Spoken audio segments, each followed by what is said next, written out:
कार्तिक मास का प्रत्येक क्षण पुण्यदायक होता है। इस पवित्र महीने में केवल कार्तिक स्नान ही नहीं, बल्कि अनेक ऐसे व्रत और नियम हैं जिनसे भगवान विष्णु और माता लक्ष्मी अति प्रसन्न होते हैं। राधे राधे दोस्तों, स्वागत है आप सबका राधे श्याम की दीवानी चैनल पर। आज हम सुनने जा रहे हैं कार्तिक मास महात्म्य के 16वें अध्याय की कथा। 16वें अध्याय में बताया गया है कि कार्तिक में दान, दीपदान, हरि नाम संकीर्तन, तुलसी पूजन, एकादशी व्रत तथा ब्रह्म मुहूर्त में ध्यान, ये सभी साधन आत्मा को पवित्र बनाते हैं। कहा गया है कि जो कार्तिक में केवल स्नान ही नहीं बल्कि इन सभी व्रतों का पालन करता है, उसे कल्पों कल्पों तक स्वर्ग और मोक्ष दोनों की प्राप्ति होती है। तो आइए इस अध्याय में हम जानेंगे कार्तिक मास के बहु व्रतों का महत्व और उनके द्वारा मिलने वाले दिव्य फल। तो बोलिए मेरे साथ, श्री हरि विष्णु भगवान की जय, लक्ष्मी नारायण की जय। यहाँ तक की कथा सुनने के पश्चात महाराज पृथु ने महर्षि नारद को श्रद्धा से प्रणाम कर कहा, हे महामुने, कार्तिक मास में भगवान विष्णु की पूजा का महात्म्य सुनकर मुझे बड़ा आनंद आया। हे ऋषिवर, अब यह बताइए कि इस माह में किसी अन्य देवता की पूजा भी होती है? यदि होती है तो उसका क्या विधान है? ये सुनकर नारद जी बोले, हे राजन, आश्विन शुक्ल पूर्णिमा को ब्रह्मा जी का व्रत, कार्तिक कृष्ण चतुर्थी को गणेश जी तथा अष्टमी व अमावस्या को लक्ष्मी का व्रत किया जाता है।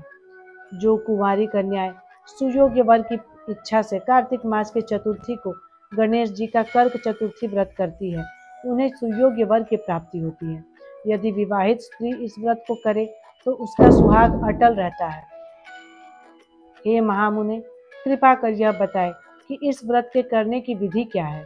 राजा पृथु ने पूछा, राजन, व्रत करने की इच्छुक कन्या अथवा स्त्री को चाहिए कि वह प्रातःकाल स्नान आदि से निवृत्त हो, चंदन आदि से गणेश जी का पूजन, फिर सायंकाल भी गणेश जी का पूजन करके चंद्रमा के उदय होने पर उसे अर्घ देवे, तत्पश्चात भोजन ग्रहण करे।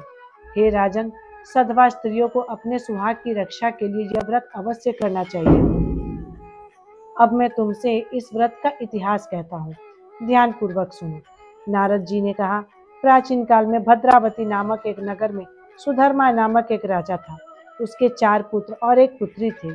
पुत्रों के नाम रविदत्त, सुशर्मा, जय शर्मा और सुशोभन थे और पुत्री का नाम वीरमती था। इस कन्या वीरमती का विवाह देवव्रत नामक युवक से हो गया और दोनों पति पत्नी प्रेम पूर्वक रहने लगे। हे राजन, एक दिन की बात है कि अचानक घर पर ही सांप द्वारा काटे जाने से देवव्रत की मृत्यु हो गई। यह देखकर वीरमती विलाप करने लगी। उसका विलाप सुनकर उसके माता पिता और चारों भाई तथा कुछ नगरवासी भी वहां आ गए और देवव्रत को मरा हुआ देखकर शोकाकुल हो उठे। शीघ्र ही यह समाचार कि राजा का जमाता सर्प के काटे जाने से काल का ग्रास बन गया है, पूरे नगर में फैल गया। उसी समय पुलस्त्य मुनि अचानक ही वहां आ पहुंचे और समाचार पाकर राजभवन गए। उन्हें देखकर राजा ने हाथ जोड़कर उनका अभिवादन किया और दुखी स्वर में बोले, हे महाराज, कौन से पाप कर्म से मेरी यह कन्या युवावस्था में ही विधवा हो गई? तब त्रिकालदर्शी महर्षि पुलस्त्य ने कहा, हे राजन, संकल्प लेकर भी तुम्हारी कन्या ने भगवान गणेश के व्रत की उपेक्षा की है, जिसके कारण यह वैधव्य को प्राप्त हुई है। हे राजन, रिद्धि सिद्धि के दाता गणेश जी की जो उपेक्षा करता है वह इसी प्रकार कष्ट पाता है। इस संदर्भ में मैं तुम्हें एक प्राचीन इतिहास सुनाता हूँ। एक समय ब्रह्मा, विष्णु और महेश और इंद्रादि सभी देवता दैत्य के विनाश का उपाय सोचने के लिए एकत्रित हुए।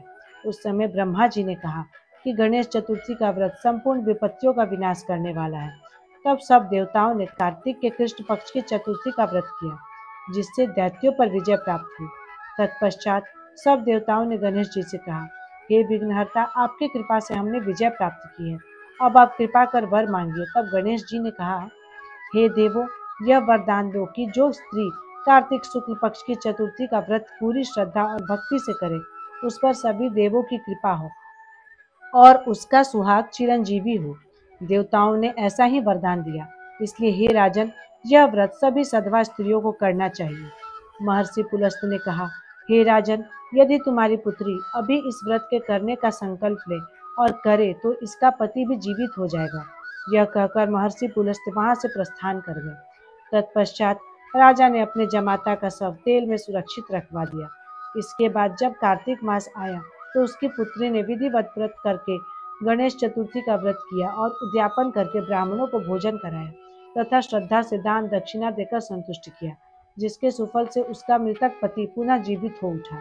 श्री नारद जी ने कहा, हे राजन, जो मनुष्य श्रद्धा पूर्वक और विधि विधान से गणेश जी का पूजन करते हैं तथा व्रत रखते हैं, वे हर प्रकार के सुख भोग कर अंत काल में देवलोक को जाते हैं। बोलिए श्री गणेश महाराज की जय, लक्ष्मी नारायण की जय। इस प्रकार कार्तिक महात्म्य के 16वें अध्याय में हम यह संदेश पाते हैं कि कार्तिक केवल स्नान का नहीं बल्कि संपूर्ण साधना का महीना है।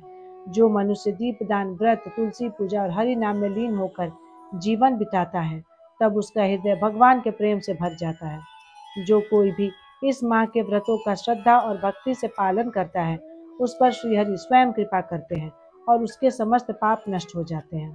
कार्तिक मास में किया गया छोटा सा पुण्य भी अनंत जन्मों के अंधकार को मिटा देता है।